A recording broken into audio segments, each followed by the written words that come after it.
Olá, meu nome é Matheus, eu sou professor de Biologia e na aula de hoje a gente vai trabalhar alguns conceitos relacionados ao estudo de genética.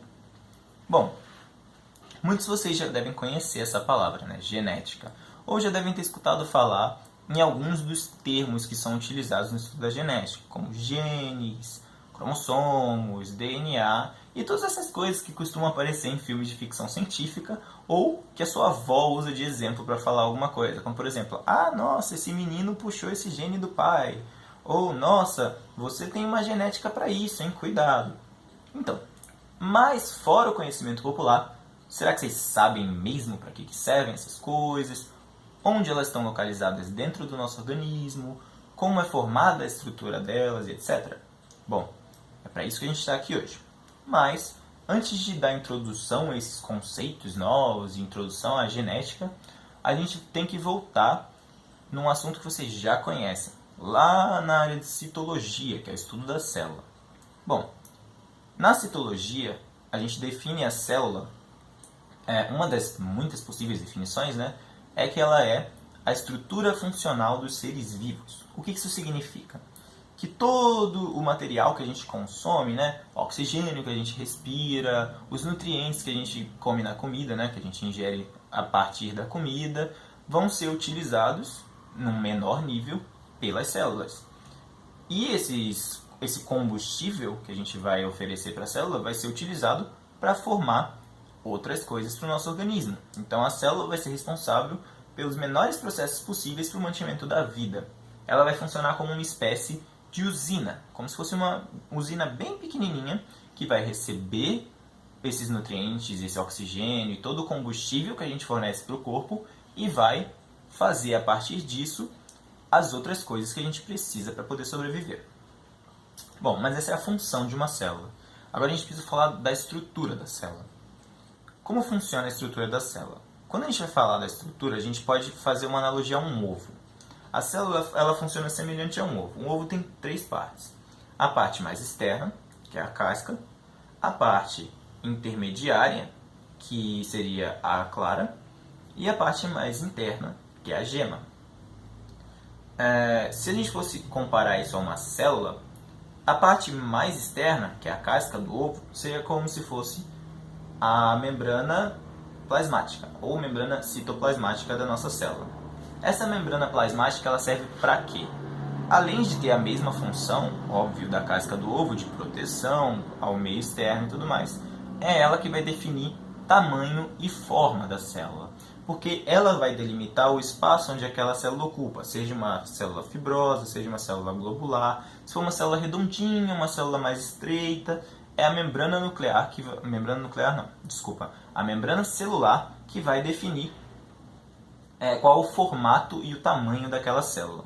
Então, uma das funções da membrana é definir e delimitar aonde aquela célula vai ocupar. E a outra função que a gente pode falar, que é uma função também bem importante, é servir de intermediária entre o meio extracelular, ou seja, o meio mais externo à célula, e o meio intracelular, ou seja, o interior da célula. E é essa membrana que vai definir o que vai sair e o que vai entrar, o que é pertinente, o que é necessário de entrada e o que não é bom de estar na célula e é necessário que saia. É ela que vai definir isso. Agora, voltando lá para o ovo, a gente pode falar da clara, que é como se fosse a parte intermediária ali entre a casca e a gema. A clara na célula seria comparável ao citoplasma. O citoplasma ele é até bem parecido com a clara mesmo. Ele é uma substância viscosa que vai ser onde as coisas que vão estar ali dentro vão ficar flutuando. No caso, essas coisas vão ser o núcleo e as organelas citoplasmáticas. Então não dá para a gente definir bem uma função para o citoplasma, porque ele é como se fosse a casa das organelas, onde elas ficam ali dentro. E é dele que vão advir as diversas funções que as organelas podem apresentar, como produção e armazenamento de secreção, respiração celular, digestão intracelular, produção de proteínas e por aí vai. E se a gente voltar para o ovo novamente e falar da parte mais interna do ovo, que é a gema, essa gema seria comparável ao núcleo da célula. E o núcleo da célula é a razão da gente ter voltado nesse conteúdo de citologia. O núcleo da célula ele vai ter uma função específica, que é carregar o material genético ou material hereditário de geração para geração. Então é dentro daquele núcleo que vai estar o material genético. E por isso ele é tão importante para o estudo da genética. Bom, agora a gente pode voltar e introduzir de fato os conceitos da genética. O primeiro conceito que a gente precisa introduzir é o conceito de cromossomo. Então, a gente sabe que dentro do núcleo ficam os cromossomos, né? E o que é um cromossomo? A gente conhece geralmente os cromossomos pelo par mais famoso, que é o cromossomo XX ou cromossomo XY, que vai definir a característica sexual do indivíduo ali. Se ele for XX, vai ser uma mulher, e se for XY, vai ser um homem. Então, uma coisa que a gente já pode reparar é que os cromossomos funcionam aos pares, né? XX, XY. E por que isso acontece? No nosso organismo, no ser humano, a gente tem 46 cromossomos, e esses cromossomos são divididos em 23 pares. Metade da carga cromossômica que você tem vem do seu pai, e metade da carga cromossômica que você tem vem da sua mãe. Por isso eles são divididos aos pares. E por isso também que a sua avó costuma falar que você puxou seu pai ou puxou sua mãe, porque de fato você tem características que vieram do seu pai, características que vieram da sua mãe, através desses cromossomos, que se fundiram lá no momento da fecundação. Então você tem um par de cromossomos, né? Uma das partes do par é do seu pai e uma das partes do par é da sua mãe, de cada par, de todos os 23 pares. Mas qual é a função desses cromossomos? Tá bem óbvio já, né? É definir as características com base na genética, com base na hereditariedade. Essa é a mesma função do núcleo, justamente porque a função do núcleo é definida por esses cromossomos que estão lá dentro. Então o núcleo é como se fosse um carregador desses cromossomos e é neles que está toda essa informação genética. Então a gente já definiu o que é um cromossomo, mas a gente precisa definir também. Isso não vai ser tão importante para a aula, tá? A gente vai definir mais só para saber a definição mesmo. O que é um cariótipo e o que é ploidia? Bom, um cariótipo nada mais é do que o que a gente já falou. A gente falou na definição de cromossomos que o ser humano ele tem um conjunto de 46 cromossomos. Esse é o cariótipo humano. Ou seja, o cariótipo é o número de cromossomos de cada espécie e como eles são organizados por forma e tamanho. E a ploidia também vai ser relacionada a isso. Lembra que eu falei que esses 46 cromossomos são separados aos pares? Por isso, aos pares, 2, a espécie humana é uma espécie diploide. Ou seja, a ploidia vai ser definida por quantos pares de cromossomos você carrega, quantos conjuntos cromossômicos você carrega. Nos seres humanos, a gente carrega um conjunto cromossômico da mãe e um conjunto cromossômico do pai. Então, nós somos seres diploides. Mas tem organismos que vão carregar só um conjunto cromossômico. Vão ser organismos haploides. E tem organismos que vão carregar 3, 4 e diversos outros múltiplos, que vão ser chamados de poliploides. Então, é isso que a gente precisa definir de cariótipo, que é o número e a organização dos cromossomos, e ploidia, que é a quantidade de pares que a gente vai ter. Agora, a gente pode voltar para os cromossomos. Voltando um pouquinho nos cromossomos, né? Do que os cromossomos são compostos? Eles geralmente têm esse formato de X, bem famoso mesmo, mas eles são moléculas em X ali, maciças, sem nenhuma composição? Não. Os cromossomos, eles podem ser definidos como comparados a um novelo de lã ou a um carretel de linha. Eles são ali uma estrutura maciça, naquele formato que eles têm característico, mas eles são formados por outra coisa que está enovelada, que está condensada ali. E essa coisa nada mais é do que o nosso DNA. Então, cada cromossomo vai ser formado como se ele fosse, se a gente comparasse ao carretel, o cromossomo seria o carretel ou o novelo de lã, e o DNA seria a lã, a própria lã ou a própria linha que vai compor aquela parte enrolada e condensada do cromossomo. Então, o cromossomo nada mais é que uma molécula grande de DNA condensada naquela forma. Ou seja, um cromossomo é o DNA, o próprio DNA naquele formatinho condensado de X. E o que é o DNA? Para que ele serve? De tão famoso, né? Aquela estrutura helicoidal que aparece nos filmes, que aparece até no Homem-Aranha e em diversos outros filmes de ficção, que é aquela estrutura em dupla, como se fosse uma escada com os degrauzinhos, só que rodando em torno do próprio eixo, né? Uma estrutura helicoidal que a gente chama. Todo mundo conhece essa estrutura ou já viu ela em algum lugar, mas para que ela serve? Bom, o DNA ele é formado também de coisas menores, assim como tudo no nosso corpo vai ser. A gente já veio na função do núcleo, que era carregar o material genético. A gente já foi nos cromossomos, que são de fato o material genético, e no DNA, que é o próprio cromossomo, o próprio material genético condensado. E aí o que a gente pode perceber disso? Que se a função do núcleo, como a gente delimitou lá atrás, era carregar a carga hereditária e genética que vem dos pais, né, ou dos antepassados, a função dos cromossomos vai ser a mesma e a função do DNA vai ser a mesma, exatamente a mesma coisa. A função do DNA é trazer as nossas informações genéticas, as nossas informações hereditárias. E como é que ele funciona? O DNA ele funciona como uma espécie de livro, como se fosse uma receita de bolo que a gente pode ler. Então, qualquer coisa que precise ser feita no seu corpo vai ser lido a partir da receita do DNA. Então, seu organismo precisa de uma enzima. Ele vai ler lá no DNA, onde está aquela enzima, falar, ó, tá aqui. E aí, no DNA, tem a receita, né? A definição escrita de como aquela enzima deve ser feita. Então, ele vai ser em código, né? Ele não vai estar escrito bonitinho lá com as letras do nosso alfabeto. Ele usa sim letras do nosso alfabeto, mas ele só vai usar 4 letrinhas, que é A, T, C e G. E como é que elas vão estar dispostas ali dentro daquele DNA? Voltando lá naquela estrutura helicoidal do DNA, ele seria aquela escada dupla. E aí, as bases nitrogenadas, cada uma seria metade de um degrau. Então, se eu tenho uma metade aqui, que é uma metade A, ela só vai se ligar com a metade T, para formar um degrau AT. E se eu tenho aqui uma metade C, ela só vai se ligar com a metade G, para formar um degrau CG.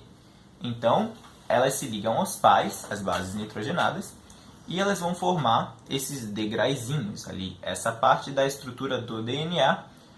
E é assim que funciona o código do DNA, é assim que ele é escrito.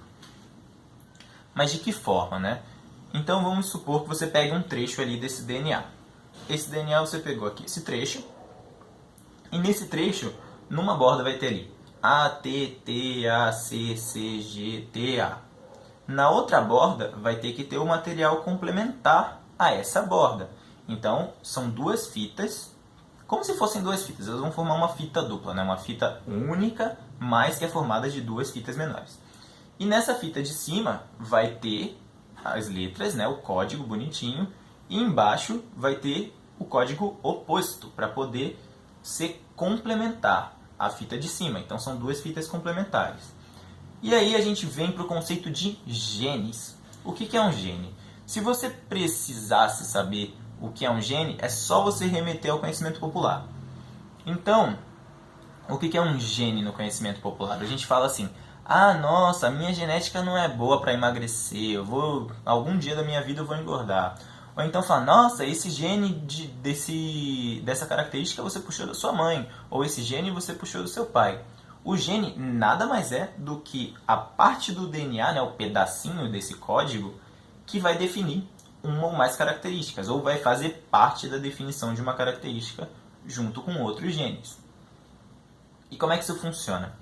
O gene vai ser uma dessas sequências de letras. Se você pegar ali essa sequência, essa mesma sequência que eu falei anteriormente, e olhar para que ela serve, ela vai produzir alguma coisa no seu organismo. Então, os genes eles são extremamente importantes, porque essa fita de DNA, que vai ser a composição dos cromossomos, né, ela é enorme. E cada pedaço dela vai ser responsável por uma coisa dentro do nosso organismo. Então, um pedacinho ali, esse trecho, vai ser responsável pela cor dos olhos. Outro pedacinho, outro trecho, cor do cabelo. Outro pedacinho, outro trecho, vai ser responsável pela nossa altura. Mais um vai ser responsável pela cor da pele. E todas as outras características, todas, literalmente todas as características dos organismos vivos são definidas por esses pequenos trechos do DNA. Cada uma vai ser definida por um ou mais trechos, que são os genes. E é exatamente isso que os genes são. Então, são trechos ou sequências do DNA que vão ser responsáveis por expressar alguma característica no nosso organismo, seja ela visível ou externa, né? Ou interna, ou até num nível bem pequenininho que a gente não consegue enxergar. Mas eles sempre vão desempenhar alguma função. Esses genes vão sempre definir alguma característica. E aí como é que funcionaria? O código genético, que é o DNA, está lá dentro do núcleo em forma de cromossomos ou não, está disperso também. Eles só ficam nessa forma de cromossomos por um período curto do ciclo celular. E o que acontece? Ele vai estar lá dentro, o DNA, e você precisa de uma proteína do olho. Vai ser lido esse DNA, a parte do gene que vai ser responsável por essa proteína do olho, e aí o seu organismo, a partir daquele código que ele leu no gene, no DNA, no cromossomo, dentro do núcleo celular, ele vai conseguir produzir uma proteína ou qualquer outra coisa que o seu organismo necessite.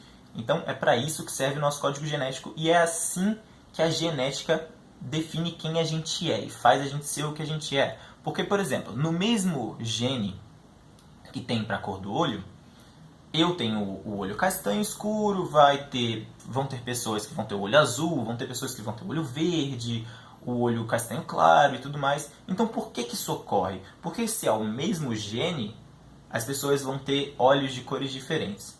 Porque esses genes funcionam aos pares e cada variaçãozinha de um mesmo gene vai gerar uma variação no ser humano. Ou em qualquer outro animal, aliás. Então, é por isso que os genes são tão importantes no estudo da genética, porque são eles que são responsáveis por toda essa variedade que a gente tem.